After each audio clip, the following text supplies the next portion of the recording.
आपका बहुत बहुत स्वागत है हमारे YouTube चैनल PYP और PEB में। दोस्तों मैं कमलेश साहू और मैं आज आपको पुनः प्रोविजनल एग्जामिनेशन बोर्ड का जेल डिपार्टमेंट पहली रिक्वायरमेंट टेस्ट 2018 का प्रीवियस ईयर क्वेश्चन पेपर लेकर आया हूं। दोस्तों आज ये हमारा चौथा पार्ट है जिसमें मैं आपको पुनः जनरल नॉलेज तथा जनरल हिंदी से संबंधित कुल 40 क्वेश्चनों पर डिस्कशन करेंगे। साथ ही साथ हर क्वेश्चन से रिलेटेड इंपोर्टेंट फैक्ट जो कि आगामी एग्जाम में पूछे जा सकते हैं या पूछे जा गए हैं उन पर भी डिस्कशन करेंगे।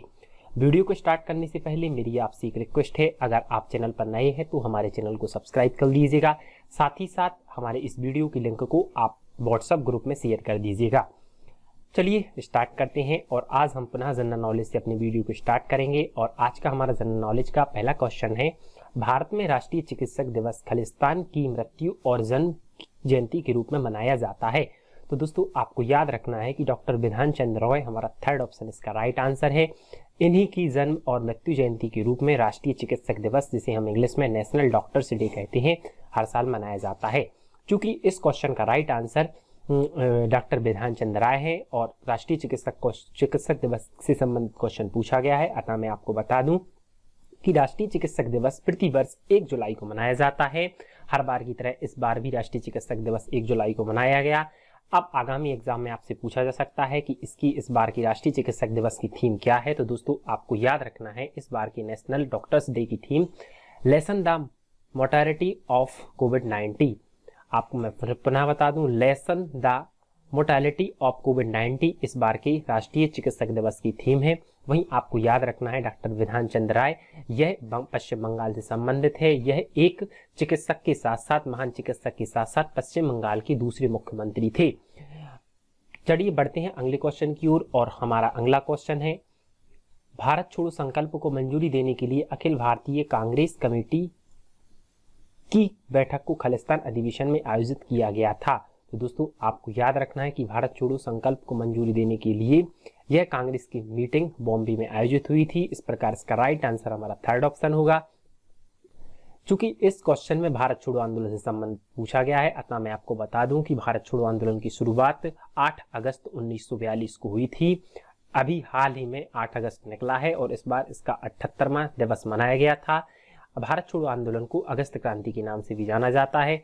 बढ़ते हैं अगले क्वेश्चन की ओर। और हमारा अगला क्वेश्चन जो कि हमारा थर्ड क्वेश्चन है वह साइंस से संबंधित है। आपको बताना है कृत्रिम बारिश करवाने के लिए क्लाउड सीडिंग की प्रक्रिया में बादलों में कौन सी रसायन का छिड़काव किया जाता है। अर्थात आपसे यह पूछा गया है कि जो आर्टिफिशियल रेन कराई जाती है उसके लिए हम किस केमिकल का यूज करते हैं। तो दोस्तों आपको याद रखना है कि इसके लिए हम सिल्वर आयोडाइड, अर्थात हमारा फोर्थ ऑप्शन राइट है। इसके लिए हम कृत्रिम बारिश कराने के लिए सिल्वर आयोडाइड रसायन का प्रयोग करते हैं।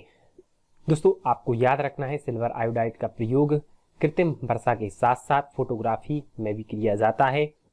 वहीं हमारा थर्ड ऑप्शन सिल्वर क्लोराइड है, इसको आपको याद रखना है। सिल्वर क्लोराइड का प्रयोग कैल्सिनेशन की प्रोसेस के लिए किया जाता है।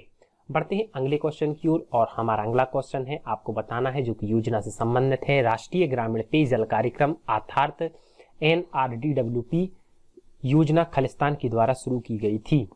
इस क्वेश्चन का आंसर इस क्वेश्चन में ही छुपा हुआ है, क्योंकि यह राष्ट्रीय ग्रामीण पेयजल कार्यक्रम योजना के बारे में पूछा गया है। अतः इसका right answer ministry of drinking water and sanitation है। अर्थात पेयजल और स्वच्छता मंत्रालय के द्वारा राष्ट्रीय ग्रामीण पेयजल कार्यक्रम योजना की शुरुआत की गई थी।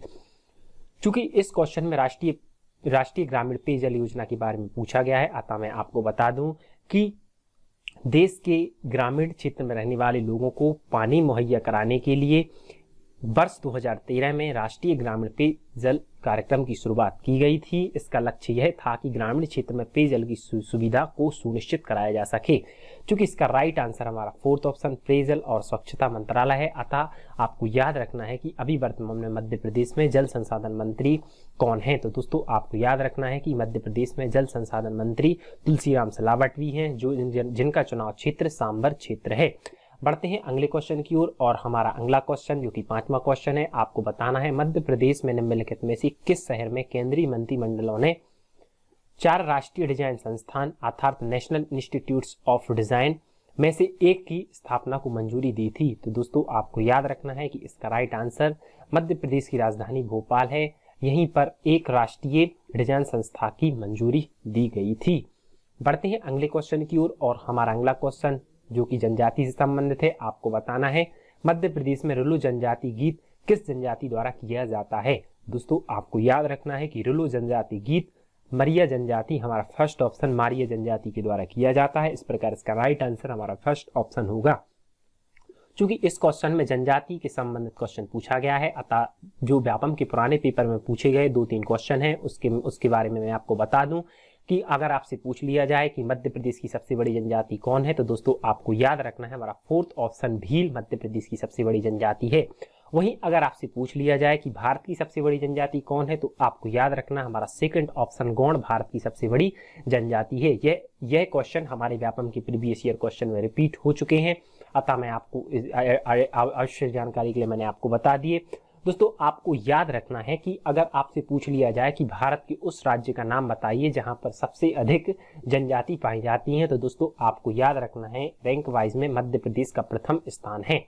बढ़ते हैं अगले क्वेश्चन की ओर और हमारा अगला क्वेश्चन है जो कि हर एग्जाम में पूछा जाता है। आपको बताना है कि मध्य प्रदेश में Vindhyachal super thermal power station कहां पर स्थित है। तो दोस्तों आपको याद रखना है Vindhyachal super thermal power station Singrauli में स्थित है।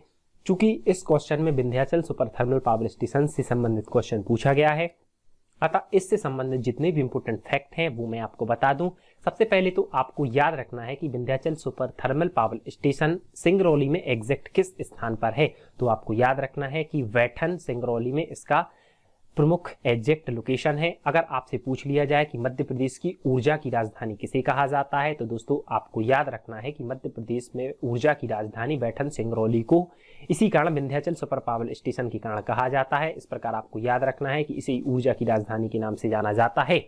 चूंकि यहाँ पर थर्मल पावर स्टेशन लगा हुआ है, अतः आपको याद रखना है कि यहाँ पर 4760 मेगावाट, मैं आपको पुनः बता दूं 4760 मेगावाट इलेक्ट्रिसिटी का जनरेशन किया जाता है। चूंकि यहाँ पर एक थर्मल पावर प्लांट लगा है, अतः आपको याद रखना है कि विंध्याचल ताप विद्युत केंद्र किसके द्वारा संचालित है। तो आपको याद रखना है एनटीपीसी के द्वारा यह संचालित है। अगर आपसे कभी पूछ लिया जाए कि मध्य प्रदेश में स्थित सबसे बड़ा ताप विद्युत केंद्र कौन सा है, तो दोस्तों आपको याद रखना है कि विंध्याचल सुपर प्रबल पावर स्टेशन इसका राइट आंसर होगा।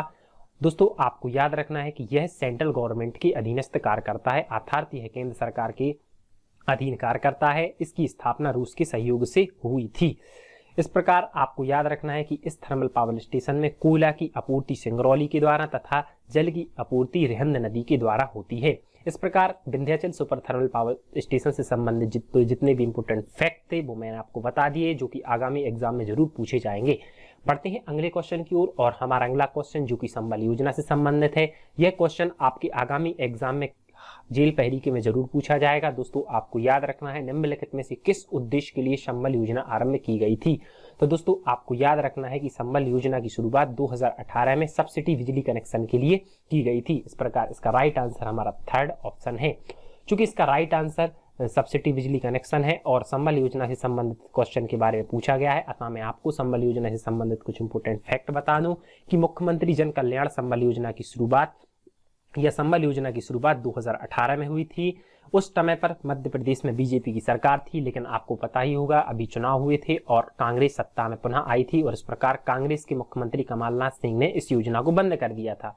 लेकिन अभी हाल ही में पुनः मध्य प्रदेश में बीजेपी की सरकार आई और माननीय शिवराज सिंह चौहान जी जो कि यहाँ के मुख्यमंत्री हैं, इन्होंने इस योजना को रीलॉन्च किया। रीलॉन्च करने के बाद इस योजना का नाम मुख्यमंत्री जल कल्याण संबल योजना रख दिया गया है। अगर आपसे पूछ लिया जाए कि यह पुनः लॉन्च कब हुई, तो आपको याद रखना है कि यह योजना पुनः लॉन्च 5 मई 2020 को हुई।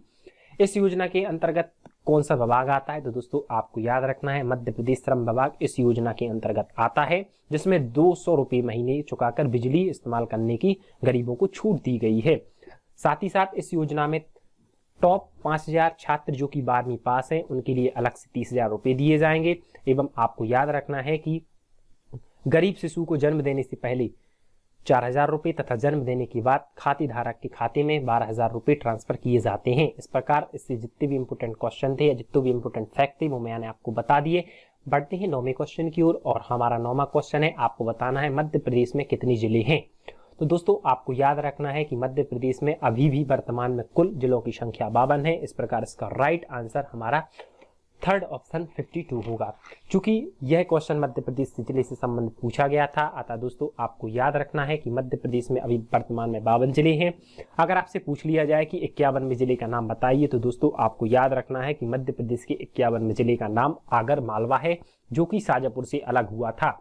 अगर आपसे पूछ लिया जाए कि बताइए आगर मालवा का गठन किस दिनांक हुआ था, तो दोस्तों आपको याद रखना है कि 16 अगस्त 2013 को यह शाजापुर से अलग हुआ था और आगर मालवा गठित हुआ था। वहीं अगर आपसे पूछ लिया जाए कि 52वां जिला कब बना, तो दोस्तों आपको याद रखना है कि 52वां जिला 1 अक्टूबर 2018 को निवाड़ी के रूप में बना, जो कि टीकमगढ़ जिले से अलग हुआ था। दोस्तों आपको याद रखना है कि निवाड़ी में ओरछा, पृथ्वीपुर तथा निवाड़ी तीन जगह को मिलाकर निवाड़ी जिले का गठन किया गया था, जो कि टीकमगढ़ से अलग हुआ था। वहीं आपको याद रखना है कि अभी हाल ही में माननीय शिवराज सिंह चौहान जी द्वारा घोषणा की गई थी कि 53वां जिला, जो कि देवास जिले की वाघली तहसील को बनाया जाएगा। तो इस प्रकार आपको 53वें जिले के बाद में भी याद रखना है, ये जिला प्रस्तावित है। और वर्तमान में अगर आपसे संभाग की बात पूछी जाए, तो आपको याद रखना है कि वर्तमान में मध्य प्रदेश में 10 संभाग हैं। बढ़ते हैं अगले क्वेश्चन की ओर, और हमारा अगला क्वेश्चन जो कि स्पोर्ट्स से संबंधित है, आपको बताना है भारतीय एथलीट तेजिंदर पाल सिंह तूर ने एशियाई खेल 2018 में किस खेल में स्वर्ण पदक जीता था। तो दोस्तों आपको याद रखना है कि तेजिंदर पाल सिंह यह हरियाणा से संबंधित है और इन्होंने शॉट पुट अर्थात गोला फेंक में एशियाई खेल 2018 में स्वर्ण पदक जीता था। इस प्रकार आपको याद रखना है कि इसका राइट आंसर हमारा सेकंड ऑप्शन है। साथ ही साथ आपको याद रखना है कि 2019 में तेजिंदर पाल तूर को अर्जुन अवार्ड से नवाजा गया था। बढ़ते हैं अगले क्वेश्चन की ओर, और हमारा अगला क्वेश्चन है जून 2018 में मध्य प्रदेश, उत्तर प्रदेश और बिहार के बीच जिस संयुक्त उद्यम बांध परियोजना का उद्घाटन किया गया था, उसका नाम बताइए। तो दोस्तों आपको याद रखना है मध्य प्रदेश, उत्तर प्रदेश तथा बिहार, मतलब इस बांध का नाम हमारा बाणसागर बांध योजना था। इनके द्वारा इन तीनों राज्यों में योजना को लाभान्वित हैं। आपको याद रखना है कि बाणसागर बांध परियोजना की जो नदी पर है, यह नदी आपकी सोन नदी है तथा इससे लाभान्वित जिले क्रमशः लाभान्वित, अगर आपसे राज्य पूछा जाए तो आपको याद रखना है कि लाभान्वित राज्य मध्य प्रदेश, उत्तर प्रदेश तथा बिहार है। कभी आपसे पूछ लिया जाए कि बाणसागर बांध किस नदी पर बना हुआ है, तो दोस्तों आपको याद रखना है कि बाणसागर बांध सोन नदी पर बना हुआ है। अगर आपसे पूछ लिया जाए कि सोन नदी का उद्गम कहां से हुआ है, तो आपको याद रखना है शहडोल जिले के देवलोक नामक स्थान से सोन नदी का उद्गम हुआ है, जो उत्तर की ओर बहती है। अगर आपसे पूछा जाए कि इसकी स्टार्टिंग तथा अंत कब हुआ था, तो आपको याद रखना है बाणसागर बांध परियोजना की शुरुआत 1978 में हुई थी तथा इसकी समाप्ति 2006 में हुई है। आपको याद रखना है हमारा जो थर्ड ऑप्शन है इंदिरा सागर बांध, तो दोस्तों आपको याद रखना है इंदिरा सागर बांध नर्मदा नदी पर खंडवा जिले में है। वहीं हमारा फर्स्ट ऑप्शन महेश्वर बांध है, तो दोस्तों आपको याद रखना है महेश्वर बांध खरगोन जिले में नर्मदा नदी पर स्थित है। यहाँ पर 400 मेगावाट से इलेक्ट्रिसिटी जनरेट की जाती है। पढ़ते हैं अगले क्वेश्चन की ओर, और हमारा अगला क्वेश्चन पुनः स्पोर्ट्स से संबंधित है। आपको बताना है एशियाई खेल 2018 के समापन समारोह के दौरान कौन सी भारतीय खिलाड़ी ध्वजावाहक थी। तो दोस्तों आपको याद रखना है कि एशियाई खेल 2018 में समापन के दौरान भारतीय हॉकी टीम की कप्तान रानी रामपाल सिंह भारतीय खिलाड़ी ध्वजावाहक थी। इस प्रकार हमारा फर्स्ट ऑप्शन रानी रामपाल होगा। चूंकि इसका राइट आंसर रानी रामपाल है, अतः दोस्तों मैं आपको आवश्यक जानकारी के लिए बता दूं कि रानी रामपाल भारत की हॉकी टीम की कप्तान है। यह भारत के हरियाणा राज्य से संबंधित हैं। और साथ ही साथ आपको याद रखना है कि अभी हाल ही में 2020 के पद्मश्री पुरस्कार में इनका नाम नॉमिनेट किया गया था। इस प्रकार आपको याद रखना है कि रानी रामपाल को 2020 में पद्मश्री पुरस्कार से नवाजा गया है। हमारा सेकंड ऑप्शन नीरज चोपड़ा है, तो दोस्तों आपको याद रखना है कि नीरज चोपड़ा भाला फेंक से संबंधित हैं, जो कि हरियाणा राज्य से ही संबंधित हैं।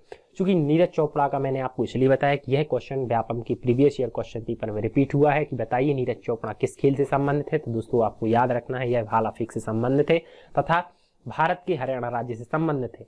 वहीं आपको याद रखना है मेरी कॉम, यह मणिपुर राज्य से संबंधित है, जो कि बॉक्सिंग की प्रसिद्ध खिलाड़ी हैं। बढ़ते हैं अगले क्वेश्चन की ओर, और हमारा अगला क्वेश्चन है उस भारतीय महिला खिलाड़ी का नाम बताइए जिन्होंने अगस्त में T20 अंतर्राष्ट्रीय क्रिकेट से संन्यास लेने की घोषणा की थी। तो दोस्तों आपको याद रखना है 2018 में उस टाइम पर झूलन गोस्वामी, जो कि भारतीय महिला क्रिकेट टीम की फास्ट बॉलर हैं, इनके द्वारा अगस्त 2018 अगस्त 2018 में T20 अंतर्राष्ट्रीय क्रिकेट से संन्यास लेने की घोषणा की गई थी। तो इस प्रकार इसका राइट आंसर हमारा फर्स्ट ऑप्शन होगा। आपको याद रखना है कि 2019 में मिताली राज द्वारा अंतर्राष्ट्रीय T20 क्रिकेट से संन्यास लेने की घोषणा की गई थी। हमारा थर्ड ऑप्शन हरमनप्रीत कौर है। तो दोस्तों आपको याद रखना है कि यह भारतीय क्रिकेट टीम की कप्तान है। यह भारतीय क्रिकेट T20 तथा भारतीय ODI अर्थात 50-50 ओवर क्रिकेट मैच की कप्तान है। तो इस क्वेश्चन से संबंधित जितने भी इंपोर्टेंट फैक्ट है वो मैंने आपको बता दिए। बढ़ते हैं अगले क्वेश्चन की ओर और हमारा अगला क्वेश्चन, उस भारतीय वैज्ञानिक का नाम बताइए जो वर्तमान में DRDO अर्थात defence research and development organisation के अध्यक्ष हैं। तो दोस्तों आपको याद रखना है कि वर्तमान में भी अभी DRDO के अध्यक्ष जी सतीश रेड्डी हैं। इस प्रकार हमारा राइट आंसर फोर्थ ऑप्शन होगा। चूंकि इस क्वेश्चन में DRDO के बारे में पूछा गया है, अतः DRDO के बारे में आपको बता दूं कि defence research and development organisation इसका फुल फॉर्म है। इसकी स्थापना 1958 में हुई थी। इसका हेडक्वार्टर भारत की राजधानी नई दिल्ली में स्थित है तथा इसके वर्तमान में अध्यक्ष जी सतीश रेड्डी हैं। अगर आपसे पूछ लिया जाए कि इसका आदर्श वाक्य क्या है, तो दोस्तों आपको याद रखना है कि इसका आदर्श वाक्य बलश्य मूलम विज्ञानम है, जिसको हम इंग्लिश में strength origin is in science कहते हैं। Defence research and development organisation का मुख्यालय कहां पर है, तो आपको याद रखना है दिल्ली में है। यह क्वेश्चन MP पुलिस के प्रीवियस ईयर क्वेश्चन पेपर में रिपीट हुआ है। बढ़ते हैं अगले क्वेश्चन की ओर और हमारा अगला क्वेश्चन है, आपको बताना है कि शासकीय योजना कृष्ण कुटीर से जुड़े मंत्रालय का नाम बताइए। तो दोस्तों आपको याद रखना है कि कृष्ण कुटीर से जुड़े मंत्रालय का नाम ministry of women and child development अर्थात महिला एवं बाल विकास मंत्रालय इसका राइट आंसर है। चूंकि इसका राइट आंसर महिला एवं बाल विकास मंत्रालय है, अतः अभी हाल ही में मध्य प्रदेश में नवीनतम कैबिनेट का गठन हुआ है। अतः आपको याद रखना है कि वर्तमान में महिला एवं बाल विकास मंत्री का नाम श्री इमरती देवी है, जो कि मध्य प्रदेश के ग्वालियर की डबरा विधानसभा के अंतर्गत आती हैं। बढ़ते हैं अगले क्वेश्चन की ओर और हमारा अगला क्वेश्चन जो कि 16वां क्वेश्चन है। हमारा अगला क्वेश्चन है, उस पूर्व भारतीय सेना प्रमुख जनरल का नाम बताइए जिन्हें 17 अगस्त 2018 को यूनाइटेड स्टेट्स सरकार द्वारा लीजन ऑफ मेरिट अर्थात कमांडर की डिग्री से सम्मानित किया गया था। तो दोस्तों आपको याद रखना है दलवीर सिंह सुहाग इस क्वेश्चन का राइट आंसर है। इनको मेरिट लीजन ऑफ मेरिट अर्थात कमांडर की डिग्री से 2018 में नवाजा गया था। बढ़ते हैं अगले क्वेश्चन की ओर और हमारा अगला क्वेश्चन है, जनवरी 2018 के आंकड़े के अनुसार मध्य प्रदेश भारत में दूध का कौन सा सबसे बड़ा उत्पादक है। तो दोस्तों आपको याद रखना है कि मध्य प्रदेश भारत में चौथा स्थान रखता है। दोस्तों आपको याद रखना है अगर वर्ल्ड वाइज पूछा जाए कि सबसे ज्यादा दूध का उत्पादन कहाँ होता है, तो आपको याद रखना है कि सबसे ज्यादा दूध का उत्पादन हमारा फर्स्ट नंबर पर चीन रहता है, उसके बाद भारत का स्थान आता है। वहीं अगर आपसे स्टेट वाइज पूछ लिया जाए तो आपको याद रखना है कि फर्स्ट नंबर पर हरियाणा है तथा उसके बाद सेकंड नंबर पर पंजाब है और चौथी नंबर पर हमारा मध्य प्रदेश है। बढ़ते हैं अगले क्वेश्चन की ओर और हमारा अगला क्वेश्चन है, किस भारतीय शहर द्वारा अंतर्राष्ट्रीय उड्डयन शिखर सम्मेलन 2018 का आयोजन किया गया था। तो दोस्तों आपको याद रखना है कि नई दिल्ली के द्वारा अंतर्राष्ट्रीय उड्डयन शिखर सम्मेलन अर्थात इंटरनेशनल एविएशन समिशन 2018 आयोजित किया गया था। बढ़ते हैं अगले क्वेश्चन की ओर और हमारा अगला क्वेश्चन है, मध्य प्रदेश में प्रसाद योजना के तहत विकसित किए जाने वाले निम्नलिखित में से कौन सा स्थल चुना गया था। तो दोस्तों आपको याद रखना है ओमकारेश्वर मध्य प्रदेश के इस जिले को प्रसाद योजना के तहत विकास के लिए चुना गया था। चूंकि इस क्वेश्चन का राइट आंसर ओमकारेश्वर है, अतः आपको याद रखना है कि मध्य प्रदेश में 2 ज्योतिर्लिंग है। ये ज्योतिर्लिंग क्रमशः पहला हमारा उज्जैन में स्थित है तथा दूसरा हमारा ओमकारेश्वर में स्थित है। बढ़ते हैं अगले क्वेश्चन की ओर और हमारा अगला क्वेश्चन जो कि आज की जीके का अंतिम क्वेश्चन है, आपको बताना है किस नदी को मध्य प्रदेश की जीवन रेखा के रूप में जाना जाता है या मध्य प्रदेश की जीवन रेखा कहा जाता है। तो दोस्तों आपको याद रखना है कि मध्य प्रदेश की लाइफलाइन मध्य प्रदेश की सबसे बड़ी नदी नर्मदा नदी को कहा जाता है। इस प्रकार आपको याद रखना है कि इसका राइट आंसर नर्मदा है। चूंकि इसका राइट आंसर नर्मदा है और नर्मदा नदी से संबंधित कुछ इंपोर्टेंट फैक्ट हैं वो आपको मैं बता दूं। दोस्तों आपको याद रखना है कि नर्मदा नदी का उद्गम अमरकंटक अनूपपुर से होता है तथा इसका समागम खम्बात की खाड़ी में होता है। दोस्तों आपको याद रखना है कि यह पश्चिम की दिशा की ओर बहती है, साथ ही साथ यह एस्चुरी का निर्माण करती है। अगर आपसे पूछ लिया जाए कि यह मध्य प्रदेश की कौन सी नंबर की नदी है, तो याद रखना है कि यह मध्य प्रदेश की सबसे बड़ी नदी है तथा यह भारत की 5वीं नंबर की सबसे बड़ी नदी है। वहीं आपकी लंबाई की बात कर ली जाए तो आपको याद रखना है कि इसकी कुल लंबाई 1312 किलोमीटर है तथा मध्य प्रदेश में इसकी कुल लंबाई 1077 किलोमीटर है।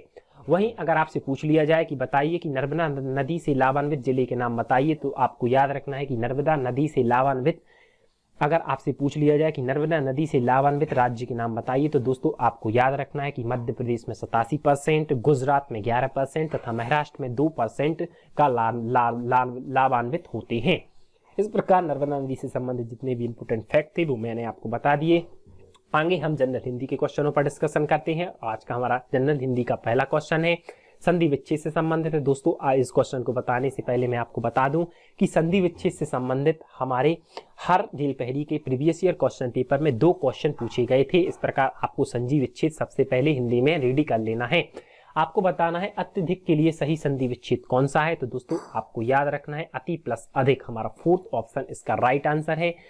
संधि विच्छेद अत्यधिक का हमारा 4th ऑप्शन होगा अत्यधिक, अति प्लस अधिक। बढ़ते हैं दूसरे क्वेश्चन की ओर जो कि शुद्ध रूप से संबंधित है। शुद्ध रूप से भी हमारे को हर क्वेश्चन में 2 क्वेश्चन पूछे गए थे। इस प्रकार आपको शुद्ध रूप की भी क्वेश्चनों की प्रैक्टिस कर लेनी है। आपको बताना है मंत्रिमंडल का शुद्धतम रूप क्या है। तो दोस्तों हमारा फर्स्ट ऑप्शन इसका राइट आंसर है। इस प्रकार मंत्रिमंडल का जो सही शुद्ध रूप है मंत्रिमंडल है। बढ़ते हैं अगले क्वेश्चन की ओर और हमारा अगला क्वेश्चन जो अपना संधि विच्छेद से संबंधित है। आपको बताना है संचय का संधि विच्छेद क्या है।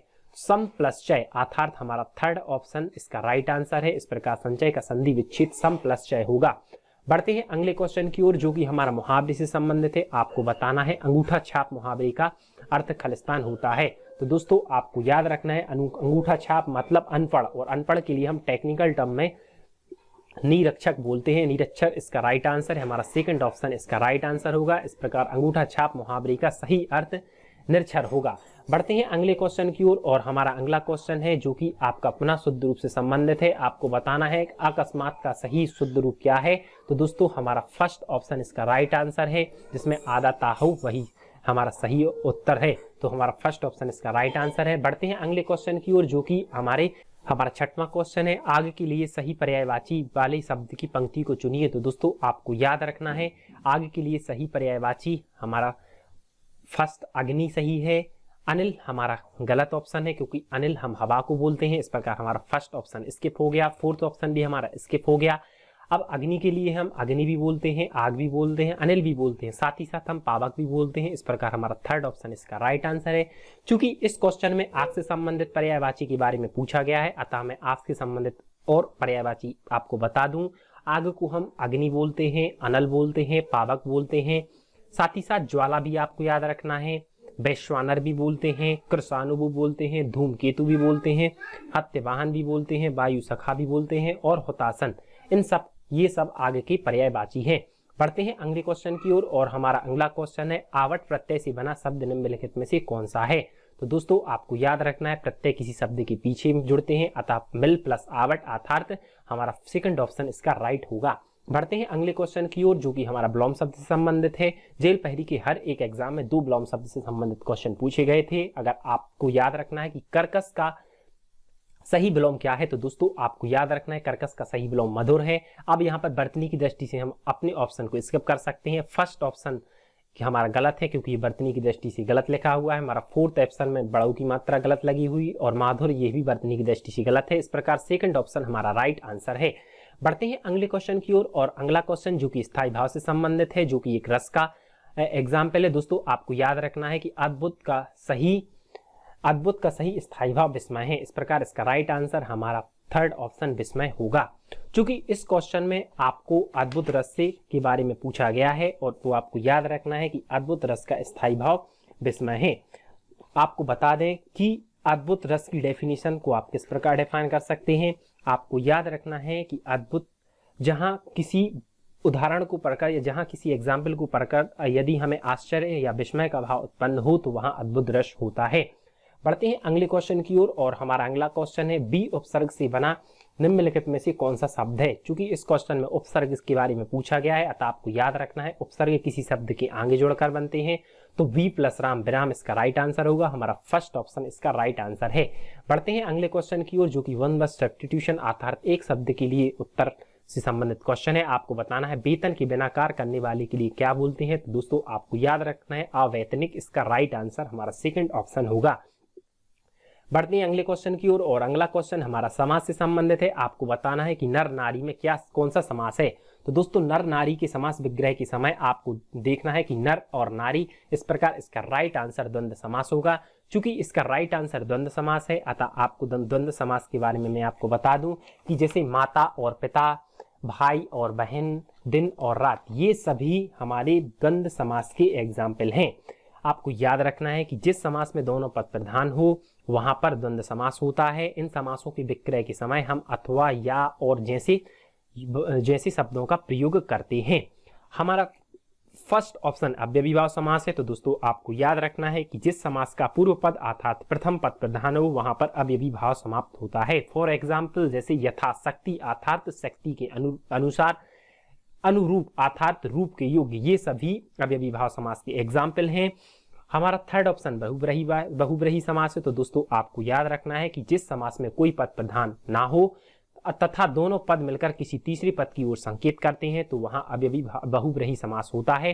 फॉर एग्जाम्पल दशानन अर्थात 10 आनन है, जिसके यह एक प्रकार के बहुब्रीहि समास का एग्जाम्पल है। हमारा फोर्थ ऑप्शन द्विगु समास है। तो दोस्तों आपको याद रखना है कि जहां पहला पद संख्यावाचक विशेषण हो अथा और साथ ही साथ आपको याद रखना है कि इसमें समूह का ज्ञान होता है। या फिर नॉर्मल डेफिनेशन की बात करें तो जहां अगर हमें पढ़ने से संख्यावाचक या संख्यावाचक का शब्द समझ में आए तो वहां पर हमारा द्विगु समास होता है। फॉर एग्जाम्पल त्रिभुवन, चौराहा, 4 राहों का समूह, त्रिकाल, ये सभी हमारे द्विगु समास के एग्जाम्पल हैं। द्विगु समास में जो हमारा क्वेश्चन का शब्द रहता है वह संख्यावाचक होता है। बढ़ते हैं अगले क्वेश्चन की ओर और हमारा अगला क्वेश्चन थोड़ा जानने वाले के लिए हम एक शब्द में क्या बोलेंगे। तो दोस्तों आपको याद रखना है अल्पज्ञ थर्ड हमारा इसका राइट आंसर है। बढ़ते हैं अगले क्वेश्चन की ओर और अगला क्वेश्चन हमारा समास से संबंधित है। आपको बताना है कि हाथों हाथ में निम्नलिखित में से कौन सा समास है। तो दोस्तों आपको याद रखना है कि हाथों हाथ में हमारा अव्ययीभाव समास है। चूंकि इसका राइट आंसर अव्ययीभाव समास है अतः मैं अव्ययीभाव समास के बारे में बता दूं कि जिस समास का पूर्व पद अर्थात प्रथम पद प्रधान हो तो वहां अव्ययीभाव समास होता है। इसमें सामान्यतः अनु, आ, प्रति, भर, यथा, यावत, हर जैसे शब्द स्टार्टिंग में आ जाते हैं। फॉर एग्जाम्पल यथाशक्ति, तो यहाँ पर आप याद रखना है कि यथाशक्ति अर्थात शक्ति के अनुसार, तो इसमें अव्ययीभाव समास है। और यथाशक्ति में यथा एक कीवर्ड है जो कि किसी भी शब्द के आगे जुड़ गया है।